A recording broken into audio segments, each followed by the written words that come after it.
તો એક મહત્વપૂર્ણ સમાચાર આવી રહ્યા છે તેના પર સૌપ્રથમ નજર કરીશું। જી હા, આપને બતાવી દઈએ, હરિયાણા છેડતી મામલે એક નવો જ ખુલાસો થયો છે।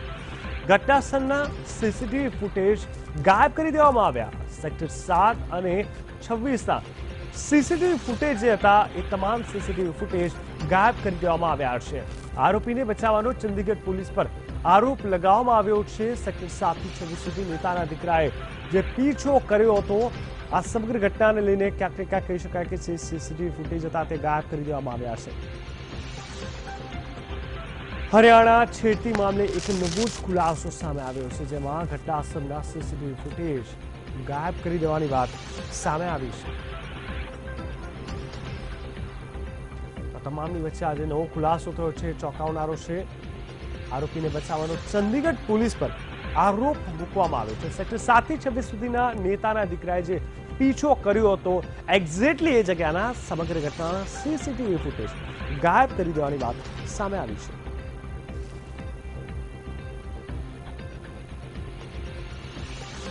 ભાજપ પોતાના દીકરા દ્વારા કરવામાં આવેલી છેડતી બાદ રાજકારણ ગરમાયું। રવિવારે કોંગ્રેસ ઉપાધ્યક્ષ રાહુલ ગાંધીએ આ મામલે ટ્વીટ કરીને ભાજપ પર નિશાન તાક્યું હતું। રાહુલે ટ્વીટમાં લખ્યું હતું કે ચંદીગઢમાં યુવતીનું અપહરણ કરવાનો પ્રયાસ અને તેને અપમાનિત કરવાની ઘટનાની નિંદા કરે છે। ભાજપ સરકાર દોષિત લોકોને સજા આપે, આવી માનસિકતાવાળા સાથે ઊભી ના રહે। ત્યારે જેની સાથે છેડતી થઈ તે યુવતી પોતે સામે આવી। નામ મણિકા છે, તેને પોતાનો ચહેરો છુપાવવાનો ઇનકાર કરતા તેનો ચહેરો દેખાડવામાં આવી રહ્યો છે। મણિકાએ કહ્યું કે તે પીડિતા નથી, એટલે પોતાનો ચહેરો છુપાવશે નહીં।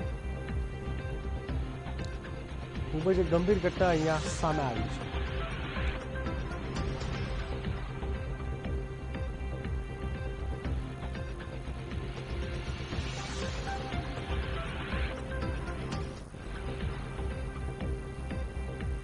સમગ્ર ઘટનાના સીસીટીવી ફૂટેજ ગાયબ થતા અનેકો સવાલ અહીંયા ઉપસ્થિત થઈ રહ્યા છે કે આખરે સીસીટીવી ફૂટેજ ગાયબ કેવી રીતે થઈ શકે, કારણ કે સેક્ટર 7 થી લઈને 26 સુધીની વાત કરવામાં આવે, એક્ઝેક્ટલી એ જગ્યા હતી કે જ્યાં તેઓ કોઈને કોઈ રીતે તેનો પીછો કરવામાં આવ્યો હતો। એક્ઝેક્ટલી આ સ્થળ ઉપર જ પીછો કરવામાં આવ્યો અને ત્યાં જ એટલે કે સેક્ટર 7 થી 26 સુધીના સીસીટીવી ફૂટેજ ગાયબ કરી દેવાની વાત સામે આવી છે।